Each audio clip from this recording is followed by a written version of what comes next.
Puan-puan, tuan-tuan, kalau kita tak cakap pada Allah pun, Allah tahu satu-satu dah perangai kita. Engkau tahu semuanya ya Allah. Tapi aku nak bagi tahu juga bahawa aku menyesal ya Allah. Mungkin pada waktu tu aku sengaja, mungkinlah, tapi waktu tu aku tak cukup matang, aku tak cukup faham erti dan makna kehidupan, bahawa aku terpaksa bergerak dan mesti bergerak. Kita ni nak tak nak, suka tak suka, mesti masuk ke alam kubur. A'udzubillahi minasyaitonirrajim. Bismillahirrahmanirrahim. Assalamualaikum warahmatullahi wabarakatuh. Alhamdulillahi rabbil alamin, wal 'aqibatu lil muttaqin, wala 'udwana illa 'alal zalimin. Asyhadu an la ilaha illallah wahdahu la syarika lah, wa asyhadu anna sayyidana Muhammadan 'abduhu wa rasuluh. Allahumma salli wa sallim wa barik ala sayyidina Muhammad wa ala alihi wa ashabihi wa man tabi'ahum bi ihsanin ila yaumiddin. Allahumma syrah lana sudurana wa hassin akhlaqana wa yassir lana umurana. Allahumma arzuqna al-fahma wal ilma wal hikmata wal aqla bi rahmatika ya arhamar rahimin. Walhamdulillahi rabbil alamin. Amma ba'd. Yang saya hormati dan saya muliakan seluruh para pegawai masjid, tuan-tuan imam, tuan-tuan guru, para ahli ilmu yang saya hormati dan saya muliakan, tuan-tuan, puan-puan, muslimin muslimat yang dirahmati Allah Subhanahu wa taala sekalian. Alhamdulillah, seperti biasa kita bersyukur pada Allah Subhanahu wa taala, dan pada pagi ini kita teruskan pada bab ridha pada hukum Allah. Muka surat 966. Tuan-tuan, semakin hari kita semakin hampir untuk khatam kitab kita ni. Cuma harap-harap saya dengan tuan-tuan, harap-harap daripada awal lagi sementara khatam, supaya Allah Subhanahu wa taala menjadikan kita orang-orang yang bebas daripada digelar al-ghafilun, ya, orang-orang yang lalai.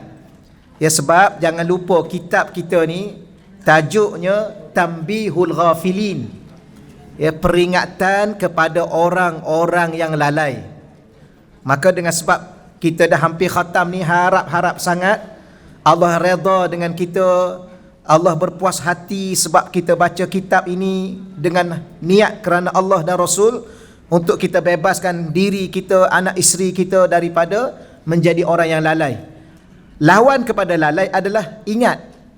Maka dengan bahasa Arabnya, agar kita menjadi az-zakirun waz-zakirat, orang-orang lelaki yang ingat Allah, orang-orang perempuan yang ingat Allah. Lawannya al-ghafilun wal-ghafilat. Al-ghafilun, orang-orang lelaki yang lalai, orang-orang perempuan yang lalai. Lawan kepada lalai az-zakir, ahli zikir, orang yang berzikir. Baik, insya-Allah muka surat 966, bab ridha pada hukum Allah. Redha bahasa Arab, saya ada rujuk beberapa kitabnya, antaranya saya nak ringkas-ringkaskan. Apa makna redha lughatan, dari sudut bahasa? Ada kamus-kamus yang tertentu dalam bahasa Arab ditulis diddus sukht, lawan kepada sukht. Apa makna as-sukht? Marah. Ridha bahasa Arab, lawan dia kalau kita terjemahnya ialah marah. Baik, saya sebut mudah pada tuan-tuan dan puan-puan. Di bulan Ramadan banyak kita doa, Allahumma inna nas'aluka ridha kawal jannah. Itu rangkap pertama. Rangkap kedua, wa na'udzubika min sakhatika wan nar. Sama ada sakhat, ya, lawan perkataan ridha tu ialah yang tu. Ridha suka, ridha berpuas hati. Lawan pada suka marah, tak suka marah. Itu dari sudut bahasa. Boleh ya? Jadi apa makna redha? Lawan kepada marah. Jadi jangan marah-marah, redha je lah. Itu dari sudut bahasa. Okey. Adapun dari segi istilah, ada beberapa yang saya catat di sinilah. Ni sekadar tambahan apa yang sudah kita faham. Dah faham dah redha kan? Redha je lah. Dah faham dah? Dah faham sangat dah. Redha je lah. Okey. Tapi ada satu makna lain, la yatamanna khilaf hal la yatamanna khilafu halih. Apa maksud redha? Ialah dia tidak bercita-cita untuk mengharapkan benda yang berlaku tu sebaliknya. Dia tak harapkan, contoh dia sakit, maka redha. Apa makna redha? Dia tak berharapkan sebaliknya. Sakit lawannya sihat. Dah sakit-sakit, terima je lah dulu. Ridha. Jangan marah. Ni kenapa sakit pula ni? Jadi tak redha lah tu. Sebab dari segi bahasanya marah. Saya tak tahulah ustaz. Saya dah jaga kesihatan saya dah makan itu makan ini. Kenapa sakit-sakit juga ni? Jangan marah. Kerana marah itu lawannya redha. Redha, jangan marah. Apa makna redha? Jangan harap sesuatu berlaku sebaliknya. Kalau sakit, jangan harap sihat. Ni pun bahasa juga lagi. Dengan kata lain, jangan marah-marah untuk jadi sihat. Terima dulu. Kenapa? Kerana dia datang dari Allah. Dan Allah pun maha tahu pada waktu itu, pada hari itu, pada saat itu kita perlu sakit. Betul ya? Kita ni kalau Allah tanya, okay, you nak sakit pukul berapa? Okay, you nak sakit umur berapa? Mestilah kita sampai sekarang tak boleh bagi jawapan. Waktu bila paling sesuai untuk sakit? Waktu bila? Kalau katanya waktu muda sesuai untuk sakit, masa muda ni banyak benda yang kita nak buat. Kalau sakit-sakit, banyaklah yang terkendala. Pula. Okey, kalau macam tu waktu tua lah sakit. Kalau tua sakit dah lah, tua sakit lagi. Habis bila nak sakit? Maka ada waktu yang tertentu yang Allah bagi pada kita, terimalah dulu. Okey ya? Jangan hendak sebaliknya. Maka ada waktu miskin, terimalah dulu kemiskinan itu. Kemudian usaha untuk mengatasi, tapi terima dulu, jangan marah-marah. Itu redha. Ada satu lagi di sini. Apa makna redha? Terima apa yang telah ditentukan oleh Allah min ghairi taraddud. Jangan rasa apa makna taraddud dalam hati kita ya, teragak-agak nak terima. Ya, Allah bagi sesuatu pada kita, Allah tentukan sesuatu musibah pada diri kita, hati kita jangan teragak-agak. Aku ni nak terima ke tak nak terima ni? Terima je lah, kerana segala benda dari Allah, maka segala dari Allah itu adalah baik. Betul ya? Siapa boleh kata sesuatu itu dari Allah itu ada yang baik, ada yang buruk? Kalau dia cakap gitu, dia masih orang awam. Tapi kalau dia dah kata tak apalah ustaz, saya terima je segala-gala dari Allah, maka orang tu dah naik makam sikit. Makam apa? Makam sempurna jadi hamba kepada Allah. Kerana hamba menerima segala-galanya. Mana mungkin hamba itu membantah? Ada yang dia terima, ada yang dia bantah. Itu bukan hamba. Ya? Macam kita dapat sesuatu ketetapan daripada bos kita. Kita sebagai pekerja, kita ada majikan kita. Majikan kata hari ini kena keluar daripada pejabat, pergi site, pergi pukul berapa? Pukul 10. Mana boleh pukul 10? Pukul 11 boleh lah. Yang mana bos ni? Terima je lah. Jangan marah-marah. Ya, you tu kan siapa? Pekerja. Tapi itu pekerja, kita bukan pekerja. Pekerja masih boleh membantah kalau bos melanggar hak pekerjaan, hak kerja. Tapi kita bukan pekerja, kita adalah hamba. Okey, selesailah ya. Tu baru tajuk. Nanti lambat dah lah, kita mula lambat nanti. Saya nak khatam tajuk ni hari ni. Saya baca beberapa kali, saya buat ringkasan. Cuma mula lewat, wallahualam lah. Tak khatam juga. Baik, pada hukum Allah. Redha pula, redha pada apa? Hukum Allah. Hukum ada dua. Hukum ni kalau kita rujuk dalam bahasa Arab, banyak maksud. Daripada perkataan hakama, boleh dibaca macam-macam. Hakuma pun boleh baca, hakimah pun boleh baca. Tak apalah, biar aku tu bahasa. Tapi kalau kita rujuknya, apa makna hukum? Kalau dari segi tajuk yang kita nak bahas ni ialah al-qada, ketentuan Allah, ketetapan yang telah Allah berikan ke atas diri kita. Itu hukum. Dan ada juga dihurai dalam kitab kita ini merujuk kepada peraturan-peraturan yang telah Allah tentukan ke atas diri kita. Ada halalnya, ada haramnya, ada wajibnya, ada sunatnya. Yang tu kena redha. Jangan pula kata kenapa Allah wajibkan kita yang ini. Payahlah kita. Tak, terima dulu, redha. Itu satu makna hukum yang selalu kita nak sebut. Apa hukum ni ustaz? Ustaz tu kata ni wajib. Apa hukum ni ustaz? Yang ni halal, yang ni haram. Itu salah satunya. Tapi ada yang nak dibahas terlebih dahulu ialah ketentuan Allah ke atas kehidupan kita. Itu hukum yang disebut di sini. Baik. Imam Abu Las Al-Samarkand meriwayatkan dengan sanadnya daripada Maimun Sayyidina Maimun bin Mahran berkata, saya diperintahkan oleh Sayyidina Umar bin Abdul Aziz supaya datang kepadanya tiap bulan 2 kali. Ya, maka pada suatu hari ketika saya akan datang kepadanya, ia melihat aku dari atas tingkap rumahnya. Lalu ia mengizinkan padaku sebelum sampai di muka pintunya. Ni saya baca cepat sebab dia dalam bentuk sebuah kisah. Maka langsung saya masuk sedang ia duduk di atas permaidani dan sandarannya sambil mengangkat gamisnya, pakaian dia. Lalu saya memberi salam dan dijawabnya sambil menyuruh dekat sehingga berada di atas tempat duduknya. Sama dengan tempat duduk dia. Lalu bertanya kepadaku. Kita tahu ya, Sayyidina Abu Aziz ini adalah khalifah pada waktu itu. Jadi dia minta supaya dekat lagi, akhirnya sama kedudukan dia, tidak ada berbeza dia.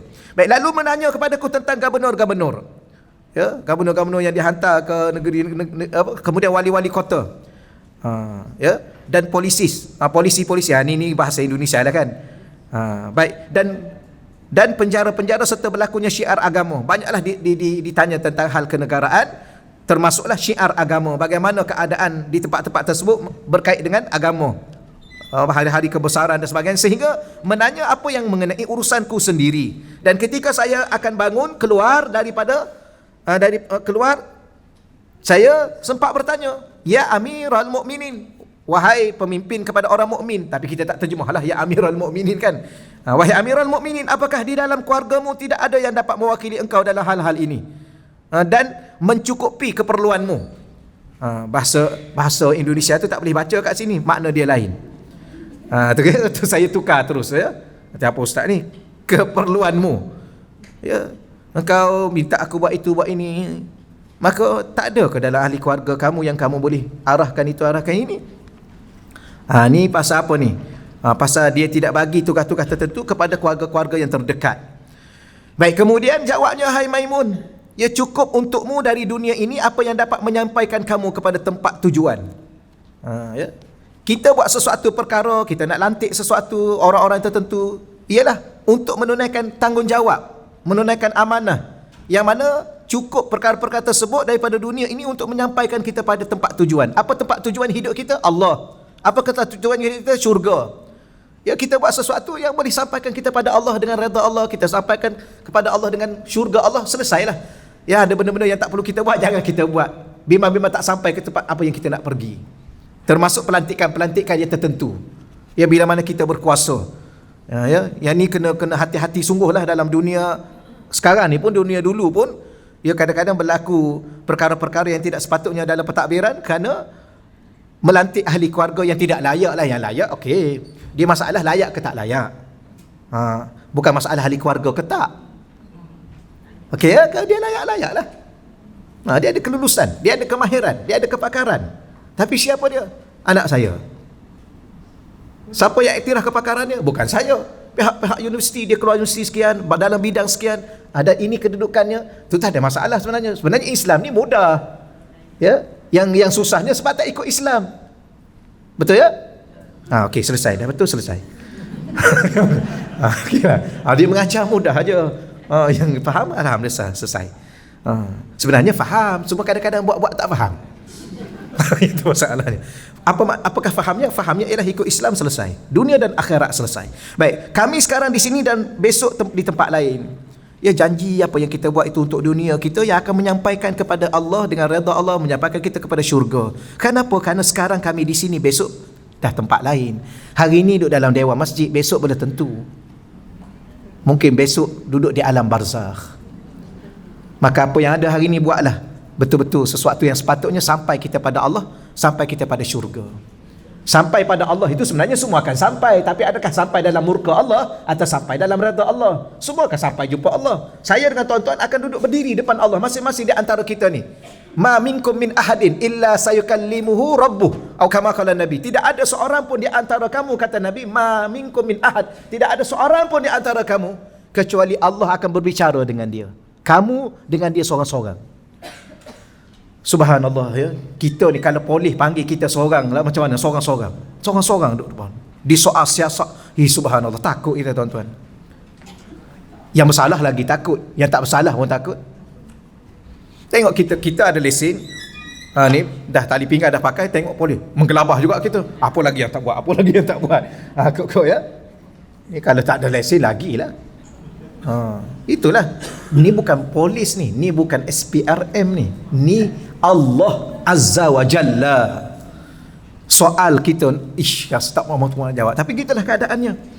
Okeylah, kemudian lalu saya keluar meninggalkannya. Ni berarti beberapa perkara yang dibuat mengikut apa yang telah ditentukan oleh Allah. Baik, Imam Les meriwayatkan lagi dengan sanadnya daripada Imam Qatadah ketika menerangkan ayat wa idza busyira ahaduhum wa idza busyira ahaduhum bil untha dhalla wajhuhu muswaddan wa huwa kadhim. Kadang-kadang kita bahasa Rumi itulah.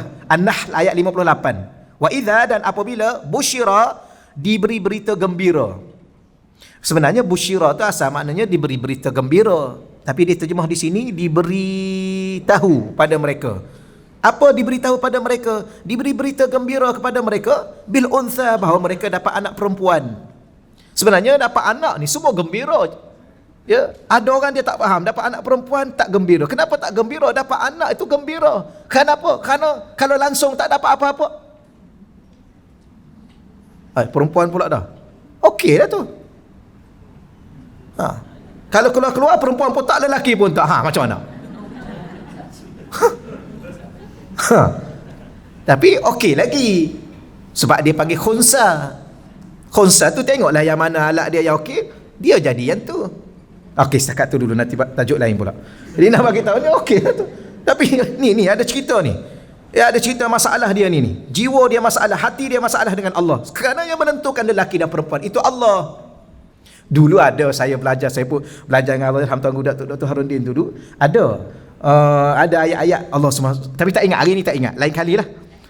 Ada ayat kita nak anak lelaki. Kita masa berhubungan dengan suami isteri, kemudian lepas pada tu isteri duduk mengandung apa semua sekali, bacalah ayat tu.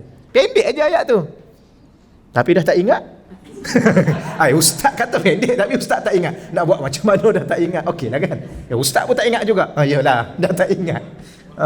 Redha je lah. Redha. Tapi kalau kita tengok, bagaimana ada amalan-amalan yang kalau kita harapkan anak lelaki, ada amalan-amalan yang kalau kita nak anak perempuan, ada. Tapi bila mana dah Allah lahirkan pada kita, tengok-tengok lelaki lah, walaupun nak perempuan lah kalau kita nak anak lelaki.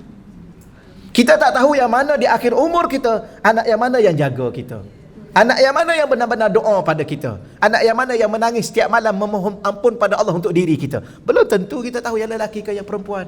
Walaupun yang lelaki lagi kuat lah, dia nak bandingkan perempuan, tapi yang mana kalau lelaki buat tak tahu. Sebab anak itu bukan untuk dunia semata-mata, dunia dan akhirat. Okeylah, selesai di situ ya. Okey. Tapi sikap ada setengah orang ni dicerita oleh Allah bagaimana, maka ia bermuram. Bermuram muka dia, muswaddan. Kalau muswaddan tu sebenarnya jadi hitam muka dia. Kenapa? Maka dia kata, maka selalu mukanya hitam, muram. Sebab apa? Wahwa kazim, dia duk tahan marah. Dia tahan marah sehingga darah dia naik ke muka, nak jadi hitam muka dia. Dia nak marah tu kat siapa? Kat anak tu yang lahir jadi lelaki atau jadi perempuan? Atau isteri dia yang melahirkan, kena nak marah kat siapa? Mesti dia nak marah kat pencipta. Tak mungkin nak marah pada isteri hanya mengandung, isteri hanya melahirkan. Tak mungkin nak marah pada anak tu, dia pun sendiri pun tak tahu dia lahir lelaki ke perempuan awal-awal ya. Abang ingat tak abang lahir dulu lelaki ke perempuan masa keluar? Abang pun tak tahu. Ya, betul. Kita dulu tahu tak masa mula-mula keluar tu, kita tahu tak kita lelaki ke perempuan? Kita pun tak tahu. Tapi nak marah kat siapa sebenarnya? Sudah tentu nak marah pada Allah.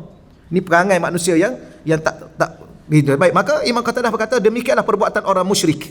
Ini orang kafir musyrik. Zaman Rasulullah dulu kalau lahir perempuan, memang muka mereka hitam. Allah mengungkapkan kepada kami kejahatan hati mereka. Rupa-rupanya orang yang tak redha dengan ketentuan Allah, di mana tak redha itu di hati. Hati apa tu? Hati yang jahat. Tuh, kejahatan hati mereka. Sedangkan kita nak balik jumpa Allah, nak bawa hati. Tiba-tiba hati yang kita bawa hati yang jahat. Apa makna hati yang jahat? Hati yang tak redha dengan ketentuan Allah. Itu hati yang jahat. Bukan dia niat jahat kat orang ni. Itu salah satu hal jugalah. Ya, tapi dia tak redha dengan ketentuan Allah, dia hati yang jahat. Baik, kemudian adapun seorang mukmin, maka orang yang beriman, maka ia rela dengan pemberian Allah padanya. Alhamdulillah, janji dapat juga anak. Ada orang 10 tahun tak dapat anak, seorang pun tak ada. Ada orang kahwin sampai sekarang tak dapat anak. Ya pinjam pula, bukan pinjam. Ya. Bela anak orang lain. Anak angkat. Sampai tahap tu. Kita dapat anak perempuan nak marah-marah. Okey lah. Ya, maka orang mukmin dia redha dengan bahasa dan merasa bahawa pilihan Allah untuknya lebih baik. Dalam masa dia terima apa yang adanya pada dirinya, kemudian dia akan rasa satu perkara lagi, bahawa pilihan Allah itulah yang terbaik daripada pilihan dirinya sendiri. Kita sendiri pun kalau Allah tanya, okey, anak pertama nak lelaki ke nak perempuan? Sedap jawablah ya. Tanpa fikir. Fikir dulu. Kejap ustaz, saya nak fikir dulu. Lelaki ni macam mana? Lambat sikit dapat menantu kan? Kemudian lelaki ni macam mana? Dia suka keluar rumah. Anak perempuan ke? Tapi kalau dapat perempuan kan dia boleh bantu kita kat dapur kan? Itu kalau tanya kita, tanya suami kita. Sudah entahlah. Kalau tuan-tuan nak lelaki dulu ke? Perempuan dulu. Jadi kalau tanya kita, bincang-bincang, lambat juga. Setahun belum tentu lagi boleh tentu lelaki ke perempuan. Maka apa yang lahir tu, tengok tu lelaki, alhamdulillah. Lahir tu perempuan, alhamdulillah. Saya baca ni memang betul, kadang-kadang kena juga pada masing-masing, kena kan. Kena dah terkena ni, dah terkena dah ni semua ni. Sama lah saya pun. Saya anak pertama lelaki, anak kedua perempuan, anak ketiga lelaki, anak keempat perempuan. Okeylah, alhamdulillah. Dia panggil selang bunga. Anak kelima perempuan. Tunggulah anak kelima. Okey lagi lah. Perempuan okey lagi. Keenam tunggu lelaki. Zikir bukan main lagi. Zikir ayat tadilah. Zikir ayat tu. Tengok. Perempuan lagi. Ada. Pernah berlaku. Perempuan lagi. Perkataan pertama tu. Lepas tu tak apalah, okeylah. Bukan kata okeylah. Tak berapa redha lagi tu. Okeylah. Redha ajalah. Sepatutnya alhamdulillah saya redha ya Allah. Itu yang sepatutnya. Ni perempuan lagi. Okeylah. Redha ajalah. Tak puas hati lagi tu. Ada lagi tu. Allah nampak lagi dalam hati tu. Redha tapi terpaksa. Muka tu tak berapa senyum lagi tu. Kalau senyum pun senyum. Yang ni dia panggil apa? Bimbang-bimbang kita masuk dalam firman Allah tadi, hati yang jahat. Ya Allah, waliyazubillah. Maka puan-puan yang dah ada pengalaman ni, bagi tahulah kat anak-anak tu, you kalau dapat anak nanti akak dapat anak, keluarlah macam-macam mana pun. Macam-macam mana pun maknanya lelaki ke perempuan. Jangan salah faham pula. Ya lah, mama ni cakap keluar macam-macam mana pun. Taklah, lelaki ke perempuan. Ya, akak redha dengan Allah. Sujud syukur kepada Allah. Mungkin dengan sebab kita bersyukur itu, silakan tadi. Saya dapat anak kurang. Ya. Ya. Sepasang lah. Alhamdulillah. Dua je. Yang tiga. Yang tiga tu kadang boleh nak dapat. Saya doa lah bini-bini sampai saya bermimpi. Dah dapat anak lelaki.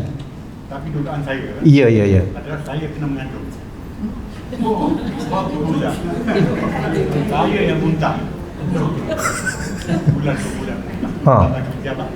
Suara pun tak boleh. Jadi kadang-kadang kita nak. Ya. Tapi Tuhan bagi doa. Ya. Dapat anak lelaki tu? Yang ketiga tu? Alhamdulillah. Tapi kena tanggung mengandung sikit lah. Gitu. Alhamdulillah dapatlah.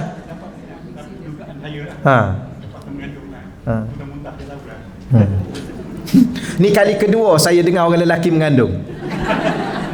Kali kedua.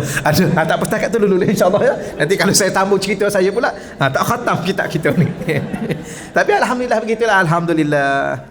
Maknanya apa tu tuan Haji ya? Maknanya ada waktu-waktu kehendak kita bertepatan dengan kehendak Allah.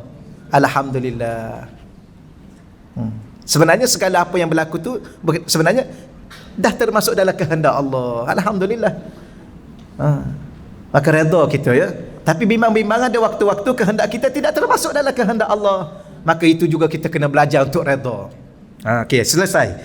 Seterusnya, keterangan ini sesuai dengan ayat Al-Quran yang selalu kita duk baca. Ya, wa asa, dan boleh jadi antakrahu syai'a, kamu benci, kamu tak suka pada sesuatu itu, wa huwa khairul lakum, sedangkan dia adalah baik untuk kamu.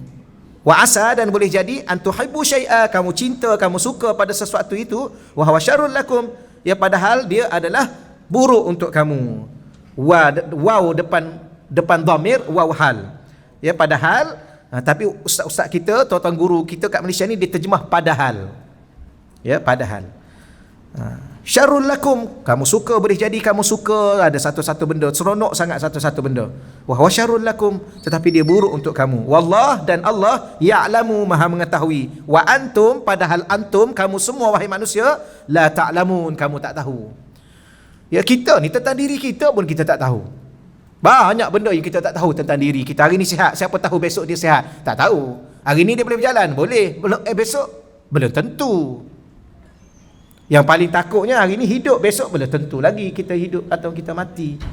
Ya, maka Allah yang maha tahu. Maka apa yang ditentukan oleh Allah itu kita redha je lah. Hidup dengan kehendak Allah. Tu ada satu yang saya selalu suka baca, tapi lama dah saya tak baca. Ya, kun ma'allah, hiduplah dengan Allah. Apa makna hidup dengan Allah? Kun ma'a iradatillah, hiduplah dengan kehendak Allah, ketentuan Allah. Dan Allah, dia tidak pernah berkehendak ke atas diri kita untuk menyusahkan kita, tak pernah. Sekalipun dia bagi kita sakit, cuma kita tak faham erti sakit dan makna di sebalik kesakitan itu. Dan apakah tujuan akhir hidup setelah sakit. Kita tak faham atau kita lambat faham. Ya, kadang-kadang baru saya faham ustaz, baru nak faham. Tak apalah, okey juga, janji faham jugalah. Ada orang mati pun tak faham-faham. Ya, tak faham hidup apa-apa itu. Allah bagi dia begini, Allah bagi, akhir sekali dia duduk mengeluh sampai mati. Saya tak tahulah ustaz. Ya, macam ni lah daripada dulu sampai sekarang. Dia tak baik-baik, tak kaya-kaya, apa, tak okey-okey, buat tu tak jadi, buat ni tak jadi. Tahu Allah nak apa pada saya pun tak tahulah ustaz. Ini bahasa-bahasa yang tak sepatutnya keluar daripada seorang hamba yang beriman kepada Allah. Sedangkan dia tahu Allah tu penyayang, Allah tu adalah pemaaf, Allah tu adalah Tuhan yang maha bijaksana. Sekarang ni kita duduk belajar tentang interaksi kita dengan Allah. Maka kaedah paling mudah dalam berinteraksi dengan Allah, redha. Okeylah ya. Baik, mungkin kamu tidak suka pada sesuatu padahal ia baik untukmu. Dan mungkin kamu menyukai sesuatu padahal ia bahaya bagi kamu. Dan Allah maha mengetahui sedang kamu tidak mengetahui. Ini terjemah dia ni, apa yang akan terjadi atau akibat yang tidak mudah diketahui oleh fikiran kita yang sangat dangkal. Ya, Allah bagi kita fikir, tapi kadang-kadang fikiran kita terbatas dalam kita memahami erti yang berlaku kepada diri kita sendiri, dan terbatas. Allah yang mengetahui semua kebaikan dan kepentinganmu di dunia. Kalau kita tanya siapa yang lebih tahu tentang diri kita untuk baik atau untuk keburukan kita, Allah lebih tahu. Siapa yang lebih, mudah bahasanya, siapa lebih tahu tentang diri kita? Allah. Siapa lebih kenal diri kita? Allah. Kalau begitu kenapa tak terima? Terima je lah dulu. Allah, nak terima tu lah, kan? Maka mintalah dengan Allah. Ya Allah, kalau engkau serahkan kepada aku sendiri yang tentukan sama ada aku boleh redha, aku tak boleh redha. Aku pun tak tahu aku boleh redha ke tak, ya Allah. Engkau jadikanlah hati aku hati yang redha, ya Allah, dengan apa yang berlaku. Dia sebenarnya, tuan-tuan dan puan-puan, sebenarnya apa yang Allah uji kita ni, saya banyak kali ulang di sini, saya ulang lagi sekali. Ada orang mungkin betul tapi tak tepat. Ada orang kata Allah uji kita sebab Allah nak tahu kita mampu tak mampu melalui ujian itu. Betul, tapi tak tepat. Yang tepatnya ialah, kenapa Allah uji kita? Supaya kita kembali kepada Dia. Kerana yang akan menyelesaikan masalah kita ialah Dia.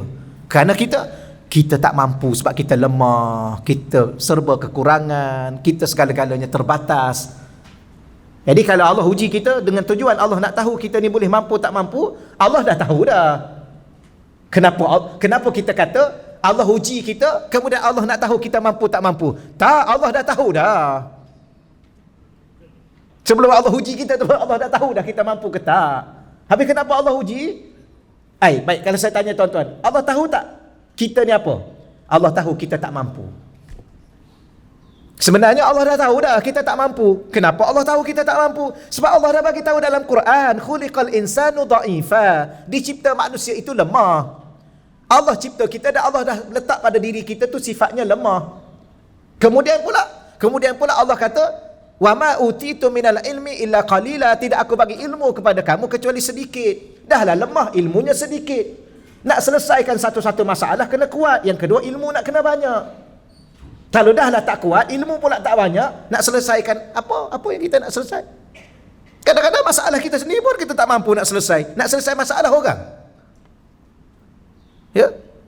Tuan-tuan, saya ada buka satu klinik penyelesaian masalah. Masalah dia pun banyak lagi.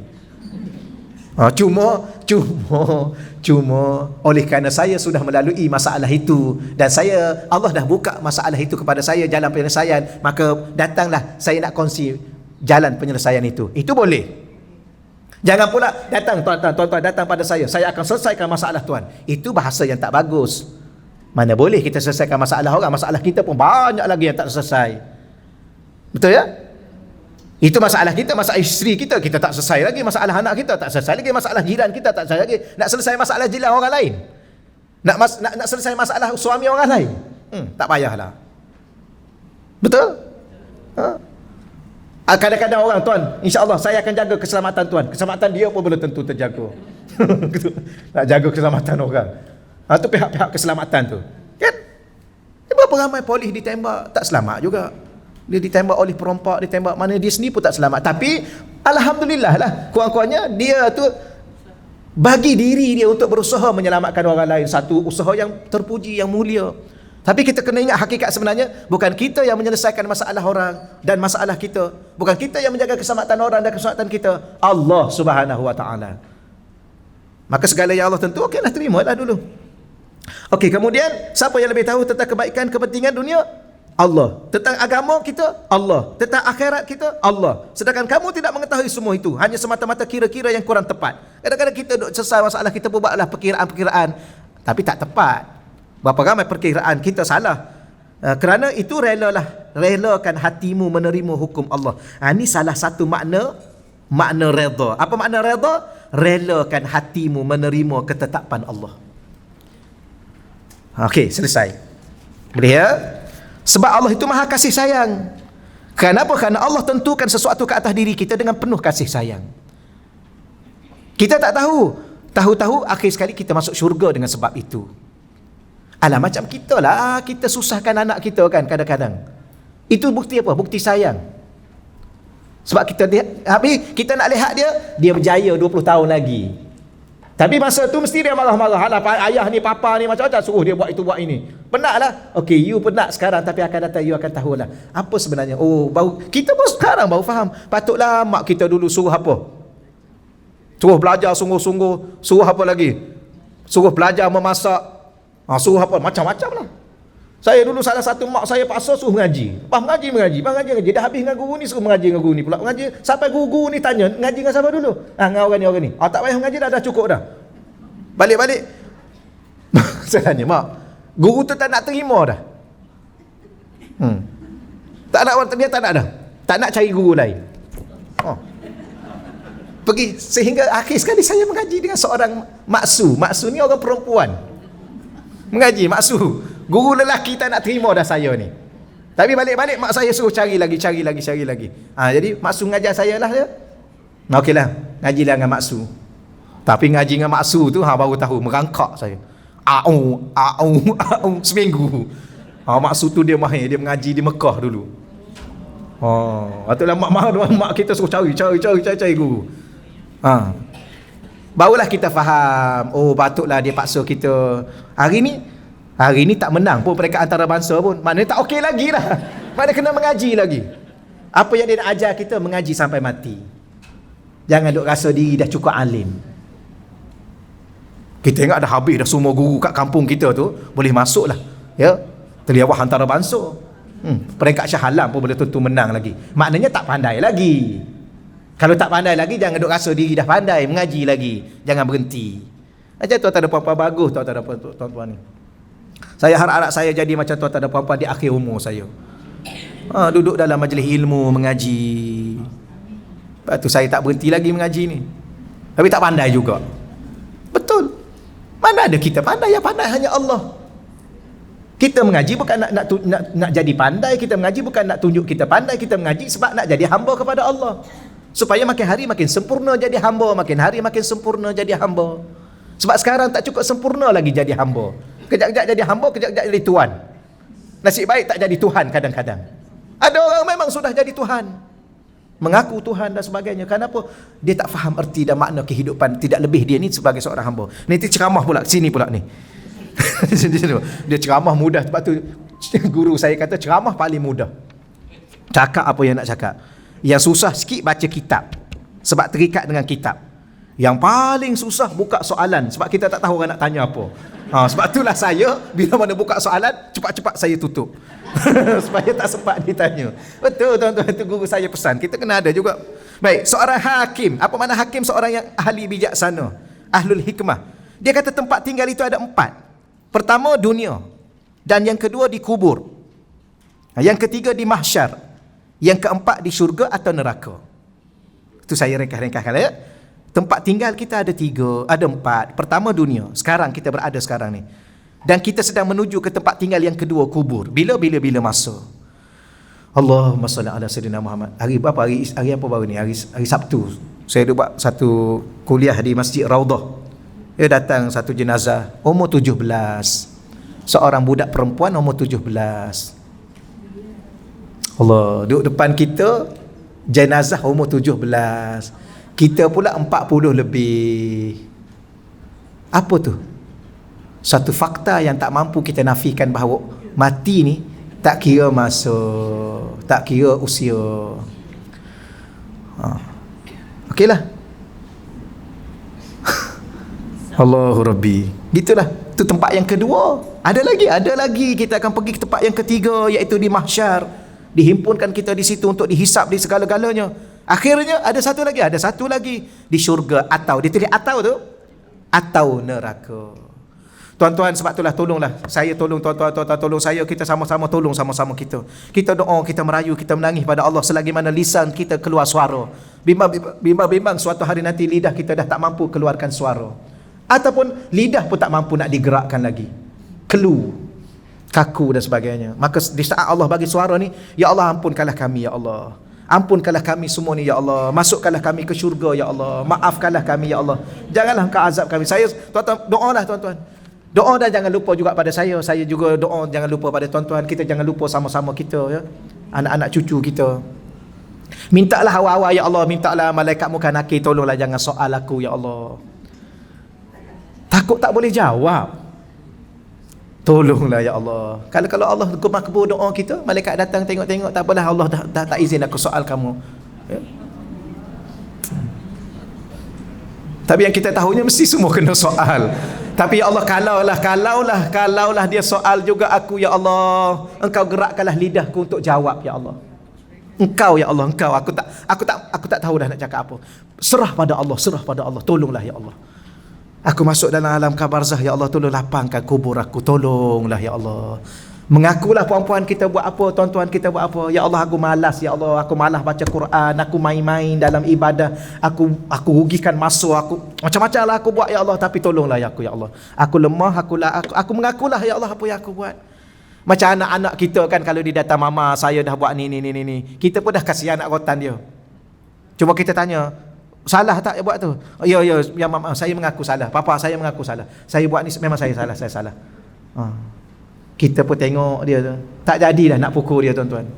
Tak apalah, okeylah Alung pergilah, ayah maafkanlah, mama maafkanlah, sebab Alung pun dah faham apa yang Alung buat ni salah. Okey dah. Kadang-kadang anak saya buat asal-asal benda, kadang-kadang saya nak lempang aja.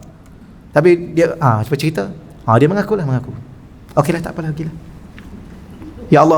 Ya Allah, dia dah mengaku pada aku ya Allah. Takkah aku nak pukul dia lagi ya Allah? Samalah aku mengaku padamu ya Allah. Tolonglah jangan azab aku ya Allah. Aku mengaku semua aku buat ya Allah. Kalau aku tak mengaku pun kau tahu juga ya Allah. Puan-puan, tuan-tuan, kalau kita tak cakap pada Allah pun Allah tahu satu-satu dah perangai kita.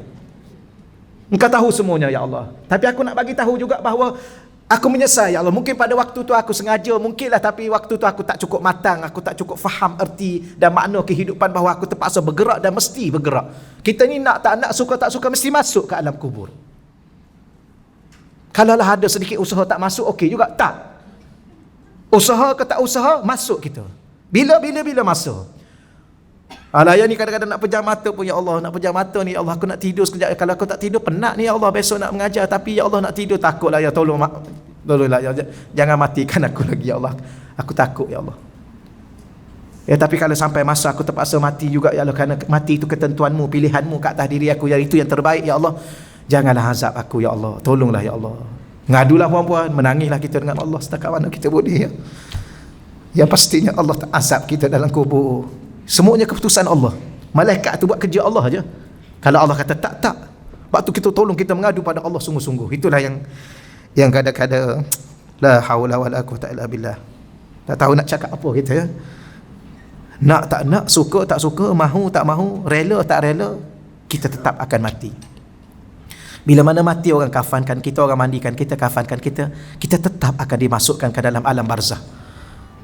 Sebab itulah seorang ulama, seulang lagi sekali, ulama tu ada orang duduk belakang dia, ditanya, wahai ulama, tu jenazah siapa? Ulama tu kata, engkau lah. Terkejut dia, kenapa ulama kata, kenapa syekh kata jenazah saya? Iyalah, itulah, engkau suatu hari nanti itulah, tak beza dengan itu. Tapi kalau engkau tak nak mengaku itu yang kau punya, itu aku. Mana dia dah sampai imagine apa dia dipanggil apa? Itulah kita. Yang kita duduk sembahyang hari-hari itu, itulah kita. Allah, baru ni ada seorang ustaz kita, Ustaz Alamah kan, ada anak kepada Ustaz Muhammad Ali Tuah, meninggal dunia muda lagi, umur 32, tinggal anak 2 orang ke apa, subhanallah. Tapi yalah, dia ni orang yang bagus, lembut, ya. Dia pernah belajar juga di madrasah saya dulu, tapi dia ustaz lah, kita bagi dia ngajar lah, daripada dia datang belajar, maknanya dia ni. Tapi 30 juzuk dalam diri dia ada Al-Quran. Itu bekalan dia jumpa Allah. Kita berapa juzuk sekarang ni nak jumpa Allah dalam dada ni? Kalau tak ada juzuk pun adalah surah-surah tertentu. Ya. Yang katanya budak yang mati, perempuan yang 17 tahun tu, katanya hafiz Quran juga, hafizah. 17 tahun. Kadang-kadang malu kita kan. Anak-anak muda umur 15, 30 juzuk dalam dada dia. Kita yang umur 70 ni 1 juzuk pun tak lekat. Kejap lupa, kejap ingat, kejap lupa, kejap ingat. Samalah saya pun. Sama lah. Ustaz pun lupa-lupa ingat juga. Sama. Kadang-kadang baca separuh, termenung, tak ingat dah. Macam mana kita nak jumpa Allah? Okeylah, itulah tempat yang akan saya dengan tuan-tuan lalui. Merayulah, merintihlah dengan Allah selagi mana mulut kita masih berbunyi suara munajat. Baca banyak-banyak sampai kita menangis, sampai kita menggelupur, tak apalah. Kita duduk seorang-seorang dalam bilik kita kunci pintu, kita menangis pada Allah, kita berguling dah, janji Allah tak azab kita walaupun satu saat.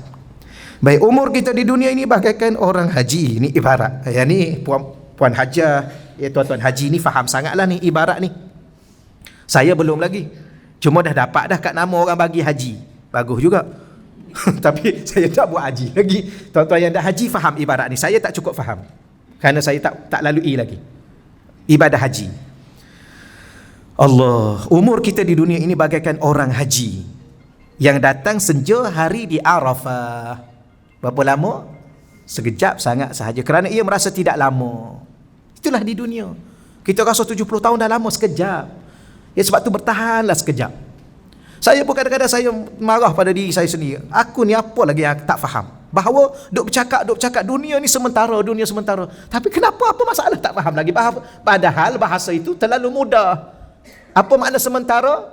Sekejap. Apa makna sekejap? Tak lama. Apa makna tak lama? Faham dah. Tapi subhanallah, kalau sembang, subhanallah, ada orang sembang sampai ke pagi, duduk kedai makan 24 jam tu kan, roti canai sebiji aja makan, sembang aja 3 biji.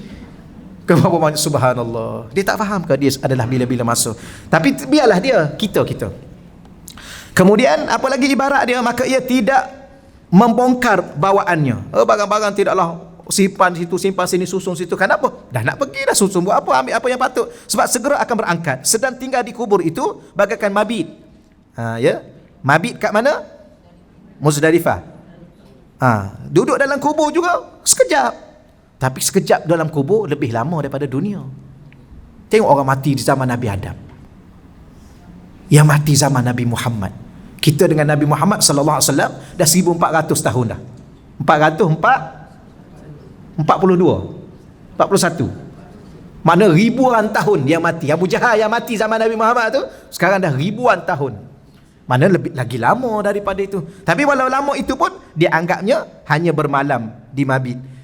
Mabit ya bermalam. Mabit itu maknanya bermalam. Di tempat-tempat yang harus bermalam untuk istirahat.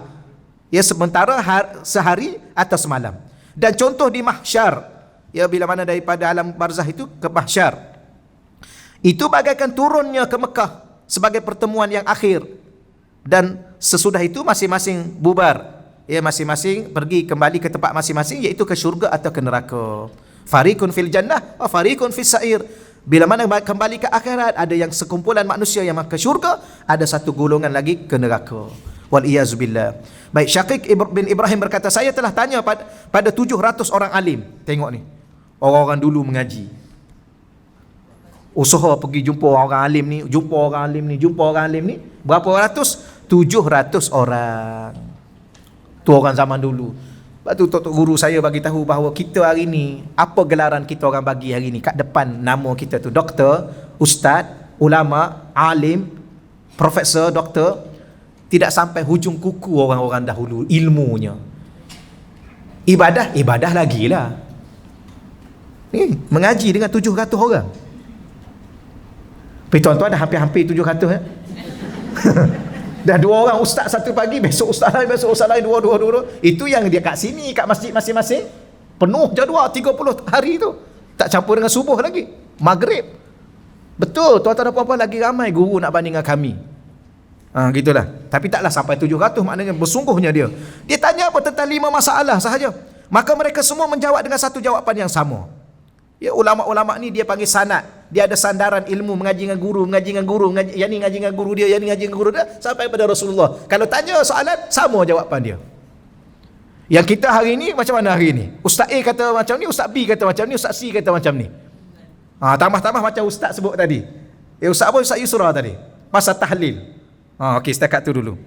Saya tak boleh. Nanti saya ceramah tahlil pula. Okey, selesai. Soalan pertama, dia ada 5, siapakah orang yang sempurna akal dia? Sebab tu kita minta tadi kan dalam doa, Allah marzuqnal fahma wal ilma wal hikmata wal aqla. Maka dia tak terjemah, saya terjemah begini. Ya Allah, rezekikanlah kepada aku, Allah marzuqna al fahma, kefahaman, wal ilm, dan ilmu. Ya, kalau ilmu tak faham tak ada apa, minta faham dulu. Ilmu yang faham. Kemudian wal hikmah, ya Allah rezekilah juga kepadaku. Bukan minta biasa, minta rezeki.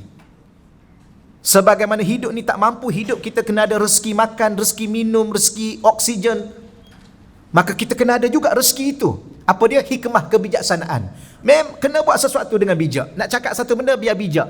Apa makna biar bijak? Adakah percakapan itu menyebabkan kita masuk syurga atau masuk neraka? Ini orang bijak percakapan dia.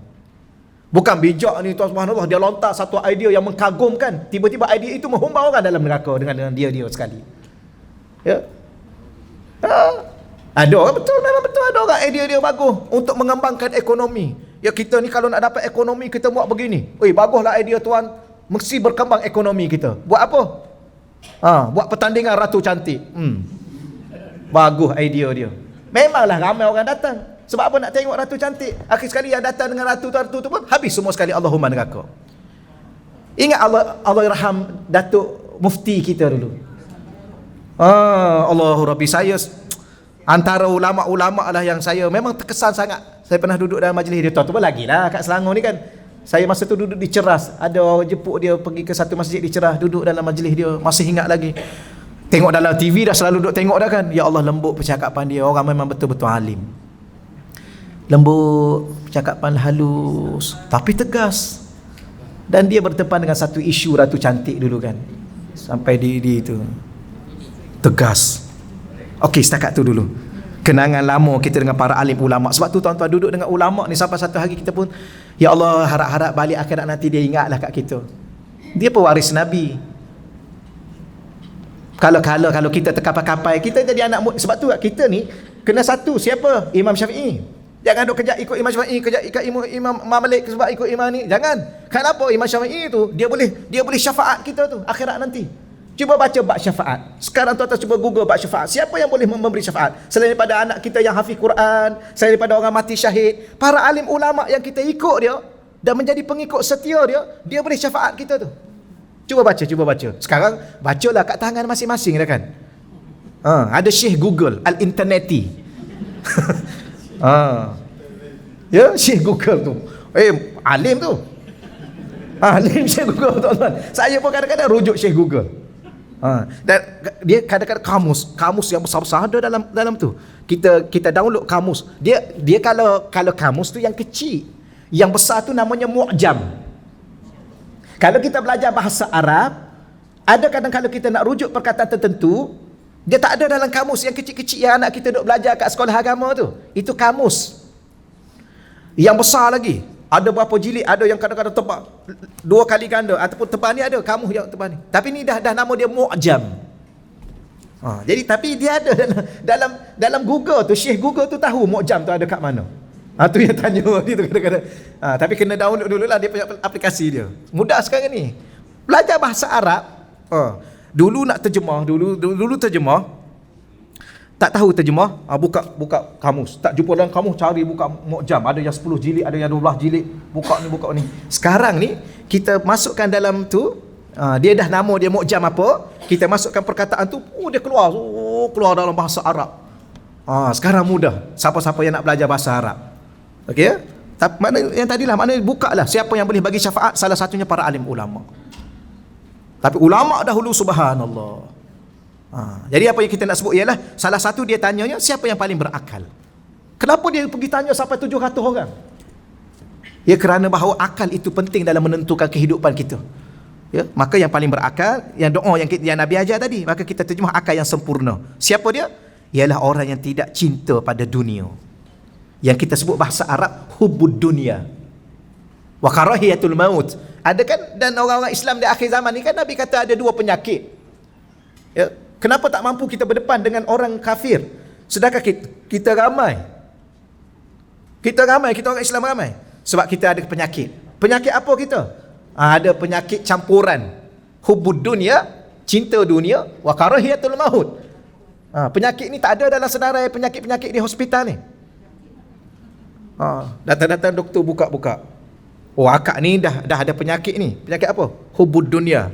Habis ubat dia apa? Ubat dia Panado pun tak boleh, buat pembedahan pun tak boleh. Habis apa ubat dia? Ubat dia ialah berdoa pada Allah, ikut Islam, ikut Quran itu. Okey, selesai. Soalan yang kedua, siapakah yang cerdik? Jawab mereka, orang yang tidak tertipu oleh dunia. Dunia ni saya ulang balikkan, kita dah banyak kali ulang. Dunia yang mana? Dunia yang kita kata apa ya, dalam bahasa mudahnya, hidup dunia semata-mata. Tak kira halal, tak kira haram, tak kira dosa, tak kira janji. Ni ada orang macam tu. Tapi kalau dunia untuk akhirat, tak ada masalah. Boleh jadi jutawan? Boleh. Jadi bilioner? Boleh. Nak jadi orang berpangkat besar? Boleh. Tapi untuk apa semua tu? Untuk sedikit persiapan kepada kehidupan akhirat? Boleh. Sahabat-sahabat Nabi memegang jawatan besar, Amirul Mukminin, Khalifah. Sahabat Nabi yang kaya, siapa yang kaya? Saidina Osman, menantu Nabi, sahabat Nabi, khalifah Nabi, kaya. Dia beli telaga orang Yahudi tu berapa dinar? 12,000. 12,000 apa? Dinar ke dirham? Dinar. Beli telaga. Itu separuh dia beli. Dia bukan beli satu telaga lagi, dia beli 2 kali. Dia beli separuh dulu. Separuh dia sanggup bayar 12,000 dinar.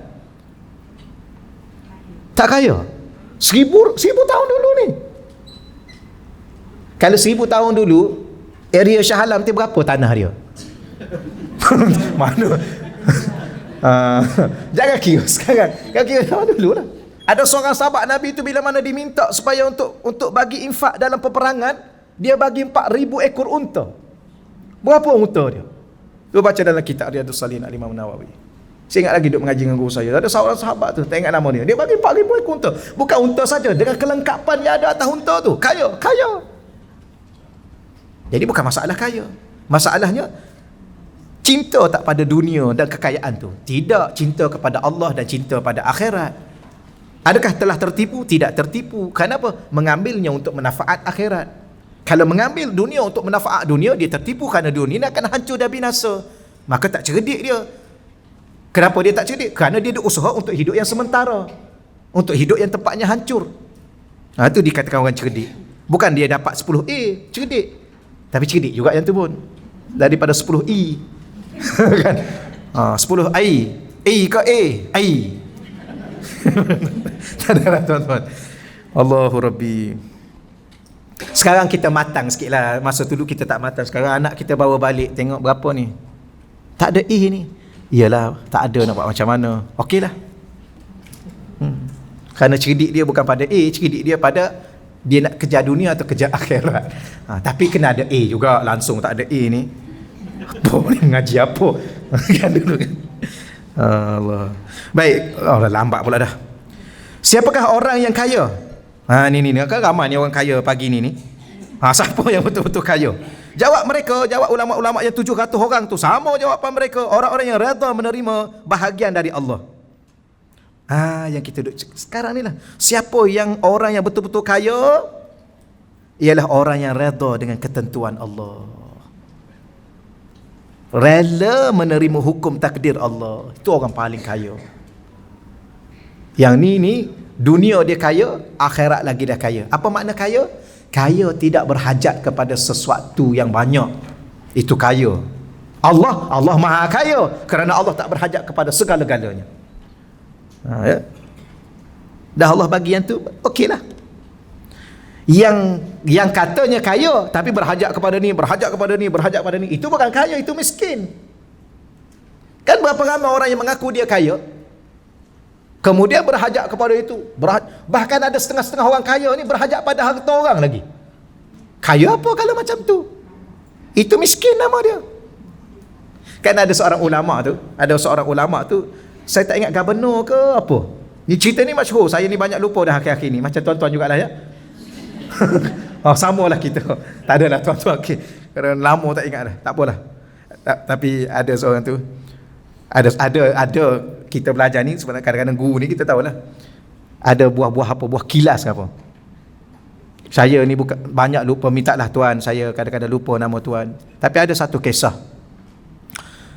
Seorang penuntut ni, dia duduk dengan syekh tu, dengan ulama arif billah tu, waulia tu. Dah dekat 40 tahun ke 30 tahun, 40 tahun dia berkhidmat.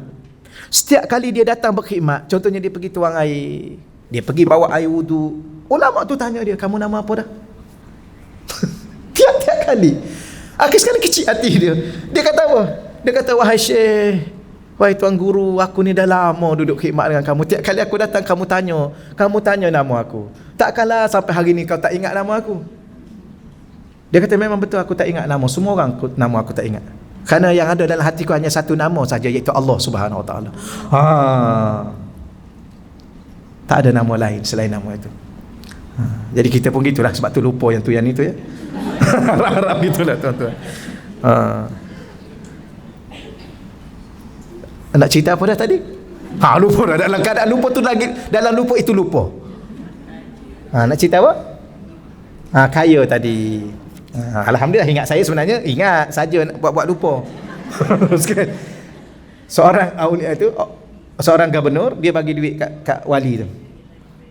Wali tu kata, aku tak nak. Engkau tak nak? Ya, aku tak nak. Kenapa engkau tak nak? Aku dah kaya, kata dia. Setahu akulah yang kaya nak banding dengan engkau. Aku gubernur. Engkau ni orang biasa. Betul aku bagi duit kat engkau. Dia kata tak, aku tak nak duit engkau, aku dah kaya. Lepas tu gubernur tu kata, mana boleh aku yang kaya? Okey, aku nak tanya engkau kata engkau kaya, aku nak tanya engkau nak duit lagi tak? Nak? Kau nak harta lagi tak? Nak? Kalau gitu memang kau tak kaya-kaya lagi. Kau miskin. Aku yang kaya, aku dah tak nak duit engkau pun aku tak nak. Itu makna kaya. Okey ya? Ini kata kaya, nak itu, nak ini. Itu bukan kaya, itu fakir. Kerana fakir itu ialah orang yang banyak berhajat. Orang kaya, orang yang sudah tidak mahu apa-apa lagi. Maka bila mana Allah sudah tentukan ke atas diri kita sesuatu, maka kita tidak mahu lagi kecuali apa yang telah Allah tentukan. Itulah orang yang sebenar-benar kaya. Lain maksud dia ya, dengan makna yang kita faham. Sebab tu tuan-tuan minta lah akhir-akhir ni, ya Allah, Engkau rezekilah kepada aku biar aku faham dengan sebenar-benar faham. Rupanya selama ni aku rasa aku faham, tak faham rupanya aku. Sama juga saya duduk dalam majlis syekh saya. Duduk dalam majlis syekh saya cerita pasal cinta. Kita rasa selama ni kita sudah bercinta dan sedang bercinta. Rupanya tidak pernah kita mencintai dan bercinta. Kerana yang kita cinta itu bukan makna cinta yang sebenarnya. Kita salah faham tentang cinta. Sama juga taat. Kita rasa kita sudah mentaati Allah, rupanya kita tidak mentaati Allah. Kita rasa kita sudah jadi hamba kepada Allah. Kita sembahyang, waktu puasa kita puasa, ibadah haji kita sudah pergi, umrah kita sudah pergi, derma kita sudah derma. Kita rasa kita sudah jadi hamba Allah. Rupanya selama ini bukan jadi hamba Allah, kita jadi hamba kehendak diri kita sendiri. Kerana kita apa? Kerana kita buat apa yang kita seronok. Berapa ramai orang beribadah kerana ibadah? Kerana apa? Kerana dia suka ibadah, bukan kerana Allah. Sebab tu kita kena belajar. Rupanya aku selama ni, ya Allah, aku ingat aku dah jadi hamba-Mu, rupanya aku tak jadi lagi hamba-Mu yang sebenar. Lepas tu malam-malam kan, Rabu malam kami minggu kedua tu saya ada baca satu kitab. Ya, kitab tu mengajar kita bagaimana menjadi hamba yang sempurna. Macam mana nak jadi hamba yang sempurna, yang betul-betul hamba ni. Boleh tak jadi hamba 70%? Mana boleh. Habis 30 rajin jadi apa? Saya ni hamba Allah 70% aja hamba Allah, 30 lagi hamba apa?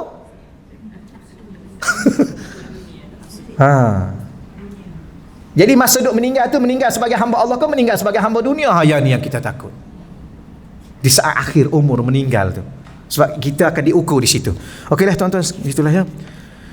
Allah. Yang keempat, siapakah orang yang mengerti agama? Inilah lagilah. Dan ramai-ramai di kalangan kita ni, siapa yang paling pandai dan faham tentang agama? Ustaz, doktor, profesor, ahli ilmu? Maka jawabnya di sini, orang yang tidak minta berlebih-lebihan. Yang tidak meminta berlebih-lebihan. Minta sekadar apa yang cukup untuk hidup dunia dan selamat di akhirat. Allah tu tak perasan tak tuan-tuan minta pada Allah macam-macam.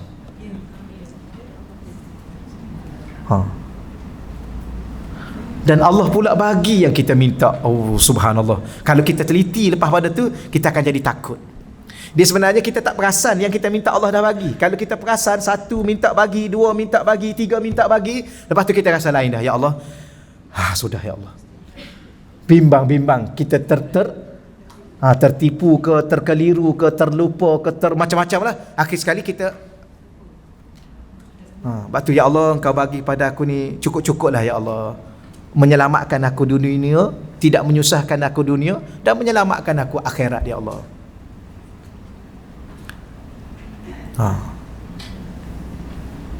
Betul ya? Sekarang saya ni duk minta apa ni sekarang ni? Sekarang ni ya, ada orang tuan-tuan sekarang ni duk minta apa lagi? Minta itu, minta ini. Ya Allah, aku rasa aku nak pergi Korea lah ya Allah. Permudahkanlah perjalanan aku. Macam-macam. Macam ni dia panggil minta berlebih-lebihan ni. Ya Allah, kalau boleh aku nak rumah satu lagi yang gini ada kolamnya. Betul. Ya Allah, kalau boleh ya Allah, murahkanlah rezeki aku nak beli satu rumah. Depan rumah tu ada kawasan permainan sikit untuk anak-anak, kemudian ada kolam mandi ya Allah. Aku dapat mandi 5 kali satu hari kat situ. Ya Allah. Ada tuan-tuan. Ya Allah, aku kalau boleh aku nak sebuah rumah tu dalam kebun ya Allah. Ada kebun durian, ada kebun rambutan, ada sungai yang mengalir. Ramai orang bercita-cita begitu. Ya Allah, aku nak lagi satu kediaman yang ada di atas bukit ya Allah, di tepi pantai. Ya, aku duduk dalam rumah tu, nampak pemandangan laut yang luas. Betul. Macam-macam. Ya, dia tak tahu besok dah dia nak mati. Ada seorang sahabat saya, dia pergi tahlil. Daripada mana Ustaz? Tahlil mana? Dia pun cerita lah, ada seorang tu dia baru siap rumah dia. Besar, rumah banglo besar, cantik. siap pindah duduk situ, mati. Maka rumah baru tu sebagai majlis tahlil untuk dia. Tapi jangan pula rasa lemah. Kalau macam tu tak payahlah apa-apa Ustaz. Tak boleh. Apa yang perlu-perlulah minta lah. Ya sama lah, saya pun duk minta lagi. Kadang-kadang malu pula. Saya betul-betul tuan-tuan, saya ada satu amalan yang saya ambil daripada guru. Masa tu saya minta dia minta dengan dia. Banyak kali saya cerita di masjid-masjid. Ya kerana saya cerita ni sebab saya yakin betul. Mana mungkin kita cerita dalam rumah Allah benda yang tidak betul. Ada satu amalan, datang duit. Amalannya taklah lama sangat, 10 minit, 15 minit. Baca amalan tu. Amalan tu rupanya yang kita duk baca lepas solat tu lah, wirid-wirid lepas solat. Tapi adalah bacaan dia yang ni nak baca berapa kali, nak mana dahulukan dia, nak ulang kat mana. Lepas tu nak doa apa. Datang duit tuan-tuan. Kita pula nak belajar kan. Tengah-tengah baca buku, ya Allah. Tapi amalan tu lah dulu. Lepas tu tuan-tuan sekalian, ada seolah campak Allah lah yang segala-galanya kita campak dalam hati kita, ya Allah malunya aku ya Allah. Malu. Sampai satu masa kita rasa, dah minta dapat. Malu. Kalau begitu kamu baca qul huwallah ni nak dapat duit lah ya. Baca ya qul ya al-kafirun ni nak baca duit lah. Baca amanah rasul ni nak dapat duit lah ya. Gitu. Lain. Walaupun kita ikhlas lillahi ta'ala, tapi sebelakang tu apa? Akhir sekali kita buat kerja macam biasa je lah. Kalau kita patut jadi petani, jadilah petani. Patut jadi apa? Jadi guru, jadilah guru. Patut jadi peniaga, jadilah peniaga. Allah bagi duit melalui usaha begitu. Bukan setakat itu, duit dapat, pahala bekerja tu dapat. Daripada duduk hampa tikar sejadah, zikir, duduk tunggu duit. Muka tak malu lah kita tuan-tuan. Betul.